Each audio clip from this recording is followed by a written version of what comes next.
नमस्कार, मुद्दे की बात में आपका स्वागत है। मैं हूं मनोज मनु। बीजेपी ने अपनी पहली लिस्ट में 195 सीटों पर प्रत्याशियों का ऐलान कर दिया, जिसमें मध्य प्रदेश की 24 सीटें शामिल हैं। इन्हीं 24 सीटों में एक है भिंड लोकसभा की सीट, जहां बीजेपी हाईकमान ने मौजूदा सांसद संध्या राय पर भरोसा जताया है। तमाम बातों के साथ साथ खुद भिंड से बीजेपी की सांसद हमारे साथ जुड़ेंगी। लेकिन आज आपको बता दें कि अंतर्राष्ट्रीय महिला दिवस है और अंतर्राष्ट्रीय महिला दिवस के साथ साथ भारतीय जनता पार्टी के नेता, सर्वोच्च नेता और देश के प्रधानमंत्री नरेंद्र मोदी ने आज देश की नारी शक्तियों का सम्मान किया, देश में चुनिंदा नारी शक्तियों का सम्मान किया और एक संकेत दिया कि घर से लेकर देश तक अगर महत्वपूर्ण भूमिका किसी की है तो वो महिलाओं की है, आधी आबादी की है। बीजेपी या केंद्र सरकार ने महिला सम्मान में लेकर या नारी सम्मान को लेकर या नारियों की तमाम योजनाओं को लेकर एक बहुत ही महत्वपूर्ण कदम उठाया है। पिछले 10 साल में देश के प्रधानमंत्री नरेंद्र मोदी ने नारी सम्मान को लेकर या महिलाओं को लेकर कई जन कल्याणकारी योजनाओं की घोषणा की। इसके साथ साथ कई ऐतिहासिक फैसले लिए, जिनमें खास तौर पर 3 तलाक जैसे निर्णय शामिल थे। वो निर्णय शामिल थे जिनके बारे में कभी सोच नहीं पाता था। इसके साथ साथ आप देखें, अगर महिलाओं को धुएं से, लकड़ी से छुटकारा दिलाने के लिए उज्ज्वला जैसी योजना का भी देश के प्रधानमंत्री नरेंद्र मोदी ने लेके आए, जिससे महिलाओं को राहत मिली। और उज्ज्वला योजना के तहत लाखों करोड़ों महिलाओं को सिलेंडर दिए जा रहे हैं। और आज देश के प्रधानमंत्री नरेंद्र मोदी ने या केंद्र सरकार ने यह घोषणा भी की है कि जो सिलेंडर है उसके दामों में 100 रुपए की कटौती की गई है। आने वाले समय में पेट्रोलियम पदार्थों के दामों में भी कमी होगी। तो हम सीधे चलेंगे, आज अंतर्राष्ट्रीय महिला दिवस है और अंतर्राष्ट्रीय महिला दिवस पर आज मुद्दे की बात में हमारे खास कार्यक्रम में नारी शक्ति, महिला शक्ति, भारतीय जनता पार्टी की सांसद, भिंड की सांसद संध्या राय हमारे साथ होंगी। संध्या राय जी जो कि मृदुभाषी हैं, संध्या राय जी जो कि जमीन से जुड़ी हुई हैं, संध्या राय जी जो कि कार्यकर्ताओं का ख्याल रखती हैं और उन्होंने अपनी पहचान विधानसभा में भी रखी, भारतीय जनता पार्टी के प्रदेश नेताओं में भी रखी और देश की संसद में तमाम जन कल्याणकारी मुद्दों को उठाया, तमाम ऐसे सवालों को उठाया और वहां पर उठाकर अपनी उपस्थिति दर्ज की। देश के प्रधानमंत्री नरेंद्र मोदी ने जब महिलाओं के 33% आरक्षण को लेकर पास कराया, तब भी देश के प्रधानमंत्री नरेंद्र मोदी का स्वागत करने वाली महिलाओं में संध्या राय भी मौजूद रहीं। तो ऐसी संध्या राय इस वक्त हमारे साथ मौजूद हैं। चंबल संभाग की नारी शक्ति हैं, बड़ी महिला हैं और एक बार फिर से उन्हें टिकट मिला है, टिकट मिल गया है। वो प्रचार जरूर कर रही हैं लेकिन परिणाम सबको पता है क्या है। और आने वाले समय में चंबल संभाग में कोई बड़ी उपस्थिति देगा तो वो संध्या राय ही देंगी, क्योंकि उनके बारे में पार्टी की राय, दिल्ली की राय एकदम साफ है। संध्या जी, आपका बहुत बहुत स्वागत है इंडिया न्यूज पर। जी नमस्कार करती हूँ भैया। जी संध्या जी, एक बार फिर पार्टी ने आपके ऊपर भरोसा किया है। भिंड जैसे जिले से आपको, मेरी आवाज आ रही है भैया? जी जी, आपकी आवाज आ रही है मेरे पास। भिंड जैसे जिले से आपको टिकट दिया है। इस बार आपकी उपस्थिति कैसी रहेगी और पिछले 5 साल में आपने क्या किया, जरा ये एक बार प्रदेश और देश को बताएं और आगे आने वाले 5 साल में आपकी प्राथमिकता क्या होगी? देखिए, सबसे पहले तो मैं मेरे केंद्रीय नेतृत्व माननीय प्रधानमंत्री जी को, माननीय गृह मंत्री जी को, माननीय हमारे राष्ट्रीय अध्यक्ष जी को बहुत बहुत धन्यवाद देती हूँ। धन्यवाद अपने प्रदेश के नेतृत्व को भी देती हूँ और मेरे लोकसभा के दोनों जिलों के संगठन के कार्यकर्ताओं को, बूथ तक के कार्यकर्ताओं को धन्यवाद देती हूँ कि हमारी केंद्रीय नेतृत्व ने मुझ पर दोबारा भरोसा जताया। इसके लिए हृदय से कृतज्ञता पूर्वक धन्यवाद करती हूँ। और जैसा कि पिछले 5 वर्षों में माननीय प्रधानमंत्री जी के नेतृत्व में मेरे लोकसभा में कई बड़े बड़े विकास कार्य हुए हैं।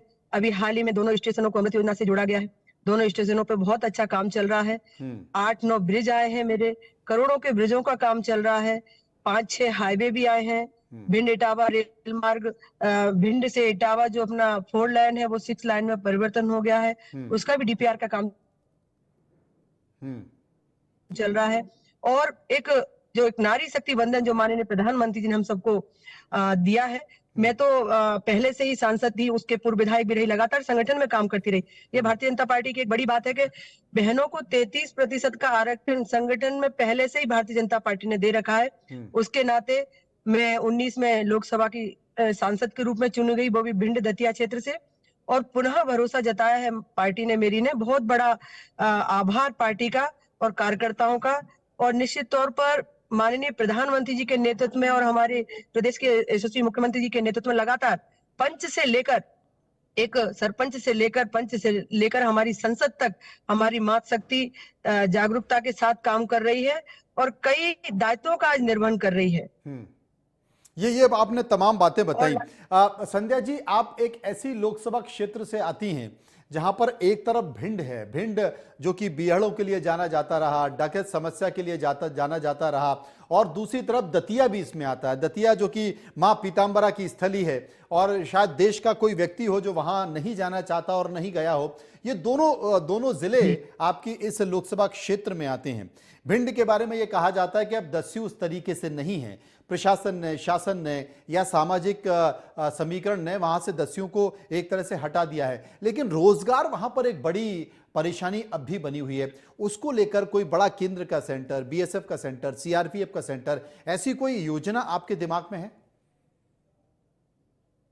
बिल्कुल, भविष्य में रक्षा से जुड़े हुए कोई ना कोई सेंटर के लिए मैं जरूर प्रयास करूंगी। मैंने माननीय हमारे केंद्रीय मंत्री से एक बार आग्रह भी किया था, लेकिन चूंकि अभी हो नहीं पाया। लेकिन आगे जो मेरा 5 साल का जो कार्यकाल आगे रहने वाला है, जिस तरह से, तो जरूर क्षेत्र के लिए स्पोर्ट के संबंध में और एक एकेडमिक बने, जिससे कि वहां के युवाओं को, बेटों को, बेटियों को लाभ मिले, उस दिशा में कुछ ना कुछ और अच्छा प्रयास करूंगी और कोशिश करूंगी कि वहां बहुत अच्छा हो। वैसे तो देखिए, भिंड और दतिया दोनों जिले, भिंड की हम बात करते हैं तो कहीं ना कहीं वहां हमारे जो सीमा रेखा पर जो काम करते हैं हमारे सेनाओं में, फौजों में, वहां हर घर से एक युवा निकलकर देश की रक्षा के लिए लगातार लगा हुआ है, और निश्चित तौर पर बलिदान के रूप में जाना जाता है मेरा क्षेत्र। तो निश्चित तौर पर वहां एक एकेडमी ऐसी होनी चाहिए जिससे कि ट्रेनिंग पॉइंट वहां बच्चों के लिए उपलब्ध हो पाए। ये बड़ा संकेत है, यानी कि कुछ ऐसी योजनाएं हैं जो अभी छूट गई हैं, और आने वाले समय में आपने ये तो बताया कि आप प्रयास करेंगे, लेकिन और क्या है? मतलब लगता है ना कि यार 5 साल हैं, 5 साल में इतना ही हो पाया, 5 साल अगर थोड़ा सा और मिल जाता तो मैं ये काम कर लेती भिंड के लिए, दतिया के लिए। और ये आपके जहन में क्या ऐसी तस्वीरें हैं?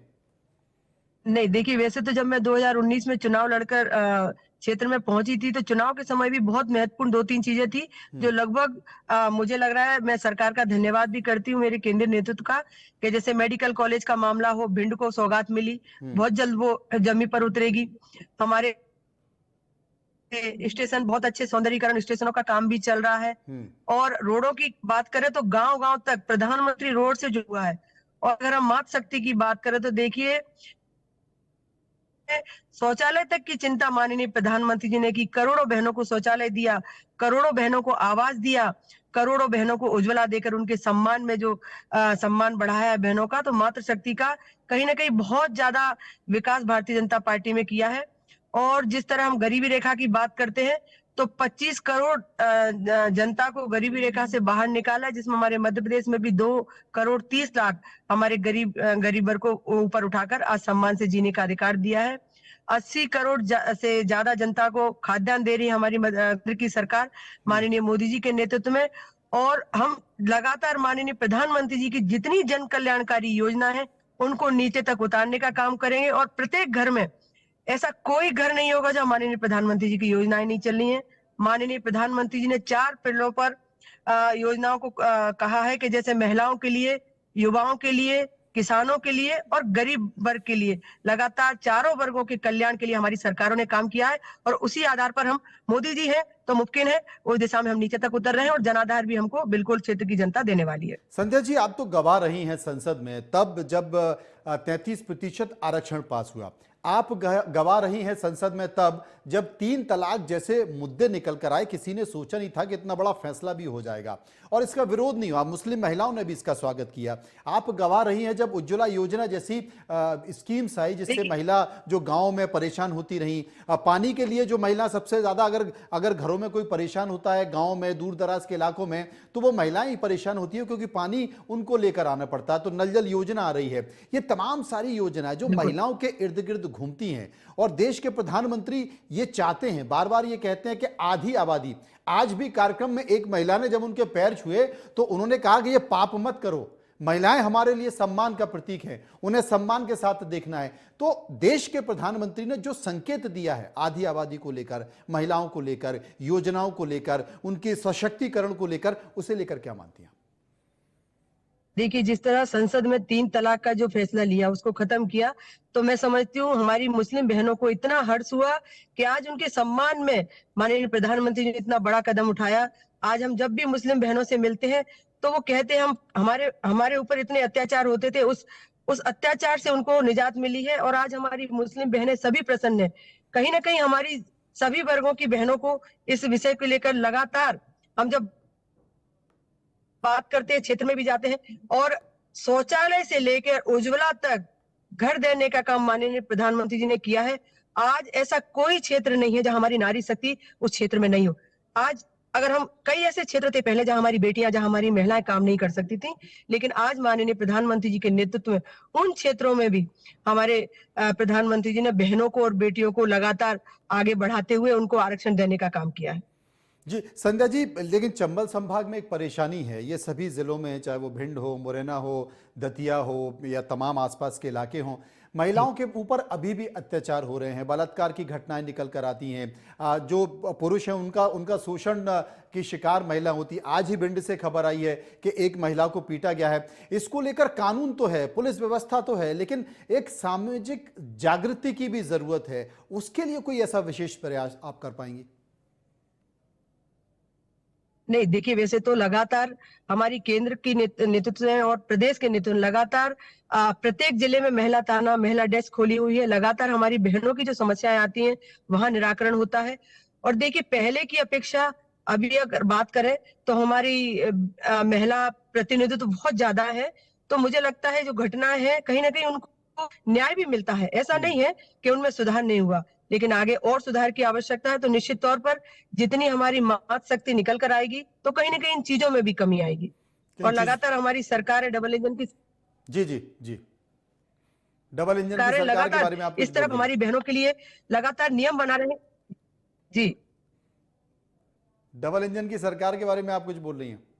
हाँ, डबल इंजन की सरकार लगातार महिलाओं के लिए लगातार ऐसे कड़े कानून बनाए गए हैं कि जिसके कारण बहनों को न्याय मिले। उस दिशा में हमारी दोनों सरकारें काम कर रही हैं। तो जिले पर तमाम तरह के, चाहे महिला थाना हो, महिला डेस्क हो, उसको ध्यान में रखते हुए बहनों की समस्याओं का निराकरण जिले पर भी हो रहा है। जिले पे भी हो रहा है। हाल ही में विधानसभा चुनाव खत्म हुए हैं। एक योजना है जिसके बारे में बड़ी चर्चा हुई, लाडली बहना योजना। ये कहा गया कि लाडली बहना योजना ने बड़ा चमत्कार किया है और बतौर मुख्यमंत्री शिवराज सिंह चौहान ने ये योजना लागू की गई। शिवराज जी बोल रहे थे कि भाई मैं मरना पसंद करूंगा लेकिन दिल्ली नहीं जाऊंगा, लेकिन अब वो भी आपके साथ दिल्ली जा रहे हैं। जी जी, बिल्कुल बिल्कुल, हमारे सीएम भी लोकसभा का चुनाव लड़ेंगे और निश्चित तौर पर उनकी जो लाडली बहना योजना थी बहुत ही अच्छी है। आज भी हम जब बात करते हैं तो बहनें इस योजनाओं को लेकर बड़ी उत्साहित है। अभी हाल ही में उनकी पहली की जो 10 को जानी थी वो पहले ही जा चुकी है बहनों के खाते में। तो कहीं ना कहीं लाडली बहना हो, चाहे लाडली बेटी हो, चाहे हमारी बेटियों के लिए कन्यादान योजना हो, चाहे किसी भी तरह की मातृ शक्ति को बढ़ाने के लिए, मातृ शक्ति की शिक्षा को लेकर, उनको जागरूकता को लेकर तमाम तरह की हमारी केंद्र की मातृ वंदना योजना हो, तो इन योजनाओं से कहीं ना कहीं हमारी बहनों का सम्मान बढ़ा है, गौरव बढ़ा है और कहीं ना कहीं हमारे बहनों के कल्याण में, विकास की दृष्टि में भी ये सारी योजनाएं जुड़ी हैं। जी, आप एक अंतिम सवाल पूछूंगा। आप चुनाव प्रचार में जुट गई हैं, आप दौरे कर रही हैं, अभी भी आप दतिया में मौजूद हैं। दतिया और भिंड बहुत दूर है। ये बड़ी परेशानी होती है किसी भी संसद सदस्य को जब उसका कॉन्स्टिट्यूंसी बहुत बड़ी हो जाती है, बड़ा मुश्किल होता है एक जगह से भागना। आप तो महिला है, एक सीमा है, लेकिन बावजूद इसके आप जब प्रचार कर रही हैं, अभी कांग्रेस का उम्मीदवार तय नहीं हुआ, 13 तारीख को उनकी स्क्रीनिंग कमेटी की बैठक है, लेकिन कांग्रेस ने कभी उपस्थिति दे ही नहीं पाई और शायद इस बार भी उपस्थिति नहीं दे पाएगी। चेहरा भले ही किसके आपके खिलाफ किसी को भी तय कर दें, लेकिन जब आप चुनाव प्रचार कर रही हैं, दौरा कर रही हैं, तो आपको कैसा फील हो रहा है, कैसा अंदाजा लग रहा है? क्योंकि इस बार कहा जा रहा है कि प्रभु श्री राम भी आपके स्टार प्रचारक के तौर पर हैं। बिल्कुल बिल्कुल। देखिए, जैसा कि मैंने पहले भी कहा, मैं केंद्रीय नेतृत्व का आभार करती हूँ जिन्होंने मुझे पुनः भरोसा जताते हुए पुनः एक बार क्षेत्र की जनता का सेवा का अवसर मुझे दिया है। मैंने पहले भी 19 में चुनाव लड़ा, तब भी मुझे कोई परेशानी नहीं हुई कि सामने कौन है। कभी मैंने सोचा ही नहीं कि विपक्ष में कौन है, और आज भी अन्य पार्टी से कौन आने वाला है इस विषय की चिंता ही नहीं है। कोई भी आ जाए, कोई भी प्रत्याशी हो सामने, मुझे लग रहा है वो तो शायद सोच ही नहीं पा रहे हैं कि किसको उतारना है। लेकिन हमारी पार्टी ने चेहरे भी उतार दिए, हम सब लोग काम में भी लग गए हैं, बूथ तक हमारी तैयारी हो चुकी है और हम लगातार मंडल से दौरे कर रहे हैं, विधानसभा की बैठकें कर रहे हैं। और जिले के आज सम्मेलन था दतिया, उस सम्मेलन में हमने भाग लिया और लगातार हमारे कुछ तय कर लेते हैं कि हमें आज शाम को 10 परिवारों में बैठना है, वो भी करूंगी। अभी दतिया हूँ, अभी दतिया से सीधे भिंड जा रही हूँ, भिंड में भी कुछ परिवारों के साथ बैठकर चर्चा करूंगी और लगातार दौरे हमारे चालू हो गए हैं। तो हमें विपक्ष में कौन आने वाला है, कौन आएगा, कब आएगा, इसकी हमें बिल्कुल चिंता नहीं है। माननीय प्रधानमंत्री जी के नेतृत्व में हम घर घर तक नीचे कमल के फूल को खिलाने का प्रयास करेंगे और तीसरी बार माननीय प्रधानमंत्री जी के नेतृत्व में हम निश्चित तौर पर लोकसभा से एक बड़े मार्जिन के साथ यहाँ से क्षेत्र की जनता मुझे माननीय प्रधानमंत्री जी के नेतृत्व में जिताकर पहुंचाएगी। प्रधानमंत्री जी तो हैं, प्रभु श्री राम को भूल गई हैं, अयोध्या से सीधे आपको आशीर्वाद दे रहे हैं वो। नहीं, बिल्कुल बिल्कुल। जैसा कि प्रभु श्री राम जी कई वर्षों के बाद प्रभु श्री राम जी को अपना घर मिला, भव्य मंदिर में उनकी प्राण प्रतिष्ठा माननीय प्रधानमंत्री जी के कर कमलों के द्वारा हुई। तो 22 जनवरी का दिन हमने भी देखा, जो भिंड कई विभिन्न चीजों के लिए जानी जाती है, लेकिन भिंड और दतिया 22 तारीख के दिन ऐसा लग रहा था कि जैसे सारा क्षेत्र एक तरह से मंदिर हो गया है। जगह जगह पूजा अर्चना, जगह जगह भंडारे।